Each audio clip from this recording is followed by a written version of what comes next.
Today we're talking about the INFP personality type. What about this type? What makes it interesting and special? What are the strengths and weaknesses of this type? And what other types does the INFP naturally relate to? All about that in the next minutes.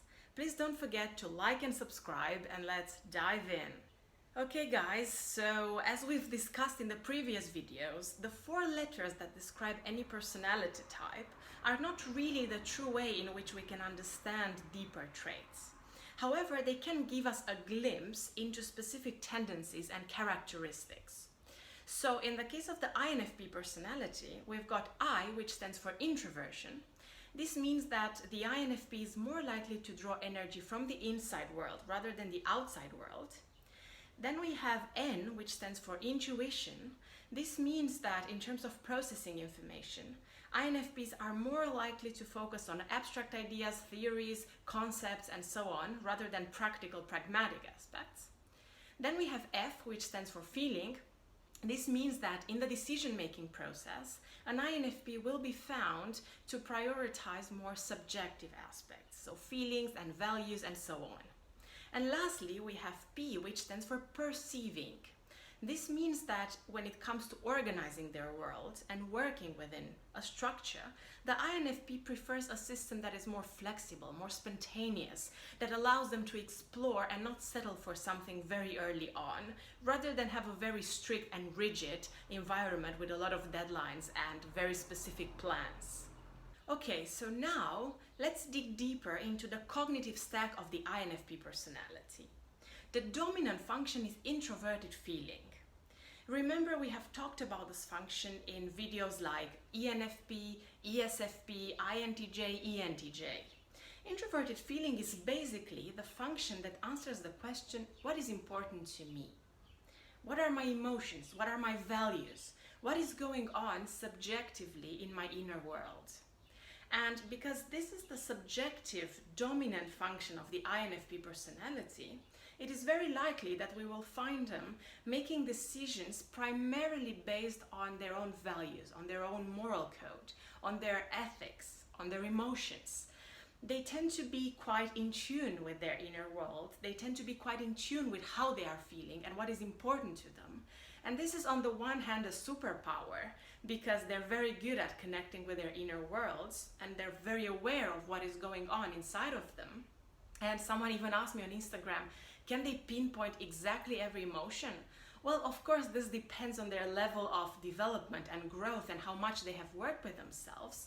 But they tend to be very good at pinpointing that they're feeling something at a specific moment. They realize it quite fast, and they notice what is actually happening in their bodies, in their minds, in their hearts, in terms of their subjective experience. And they're also probably some of the best types to know what their values are, even if they can't pinpoint the exact word, but they're aware of that, and it is important to them. However, this function can also be tricky in the sense that if they overuse it, which tends to be the case, especially before they grow in an emotional way, that INFPs overuse it and they tend to maybe be too much focused on their emotional experience. They get too caught up with their feelings and values and all of that drama, as some thinkers might say. And therefore, they might have very imbalanced decisions, and they might struggle integrating more efficient, organized, and logical ways of thinking in their decision-making process. And they can become really emotional and maybe even dramatic if they overuse this function. Okay, the auxiliary function of the INFP personality is extraverted intuition. This is probably the healthiest function of the INFP due to the fact that this is the secondary function, so it's not that overused, but still quite easy for them to access. And this function talks about exploring, it talks about brainstorming and creativity. And the INFP tends to be quite good at that. It tends to be quite good at going from one point, from one idea, from one conclusion, and exploring various different perspectives, implications, and so on that idea, that concept can bring. They're good at linking concepts with each other, seeing patterns in the conceptual world, and somehow exploring all of the different angles from which someone might look at something. And this tends to make them rather creative, and you will often find INFPs interested in creative pursuits. And of course, this function, when it's coupled with introverted feeling, it makes INFPs quite curious and fascinated with art, whether it's poetry, whether it's painting or music, because it allows them to be creative and at the same time in tune with their own feelings. Then we have introverted sensing. This is the tertiary function of the INFP.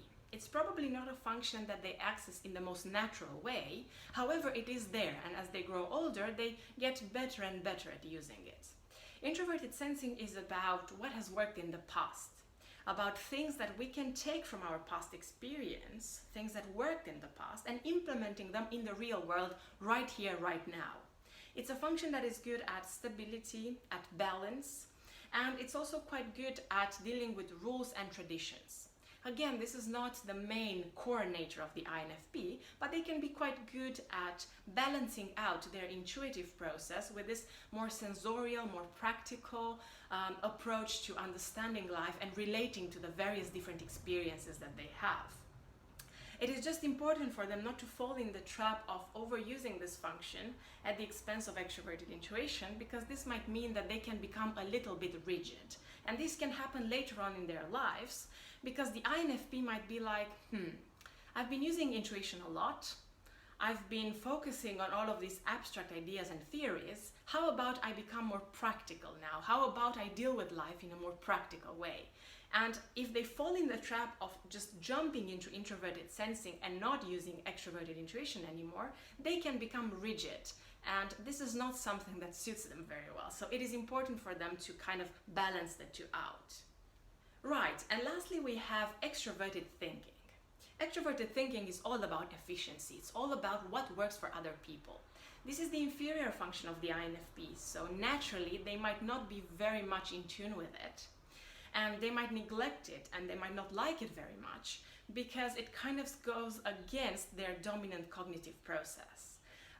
However, as the INFP grows, as the INFP matures, it is very important for it to kind of integrate this function in their decision-making process, because this will balance out their capacity to focus on emotions, focus on values, focus on what is going on inside of them, but at the same time make practical, more rational, more logical decisions about what works for other people. And a mature INFP will actually get better at deciding what kind of things can be implemented in the real world in such a way that other people could benefit from them in a more practical way. Okay, so also on Instagram, someone asked me, how do you find a friend that is good for the INFP? What makes a good friend for the INFP? And here, of course, it's an individual preference and it depends on many other variables other than personality. However, what we can observe, generally speaking, is that INFPs tend to be quite interested in people that are very genuine and authentic. And this is because of their introverted feeling preference. Introverted feeling focuses a lot on authenticity and being genuine and being yourself. And this is very important for the INFP. And it's probably one of the things that they will not tolerate if it doesn't happen. So being fake and them sensing that you're fake, because they tend to do it quite well, will really turn them off. Of course, this can happen for other personality types, but for them it is especially true. Also, people who are considerate of their feelings and appreciate their sensitive side will be much appreciated to them. And lastly, we have type relationships or type compatibilities. Generally speaking, the INFP will get along best with other types that share feeling as a dominant function. This is what the MBTI theory states. So this would be ISFP, ESFJ, and ENFJ. Their shared feeling preference can actually allow them to connect and understand each other well. But it's also a trap, because the more feeling you put in there, the more drama there is. However, I also believe that INFPs can have very interesting and meaningful and growth-oriented relationships with other types that share their cognitive stack. So ENFP, ISTJ, and ESTJ, because they all make use of introverted feeling and extroverted thinking, as well as introverted sensing and extraverted intuition. When it comes to types that the INFP has probably the most difficulty relating to, these would be ESTP and ISTP. And this is because of complete opposition, both in terms of cognitive functions and in terms of preferences for mental processes like intuition, feeling versus sensing and thinking. Again, this is not to say that the INFP cannot get along well with ESTPs or ISTPs. It's just that they're very different perspectives over life, and the clash between introverted thinking and introverted feeling can cause some difficulties in deeper, more meaningful understanding. So thank you guys, thank you a lot for watching. If you enjoyed this video, please like and subscribe, and see you next week with another video and on the 16 personality types explained. Thank you.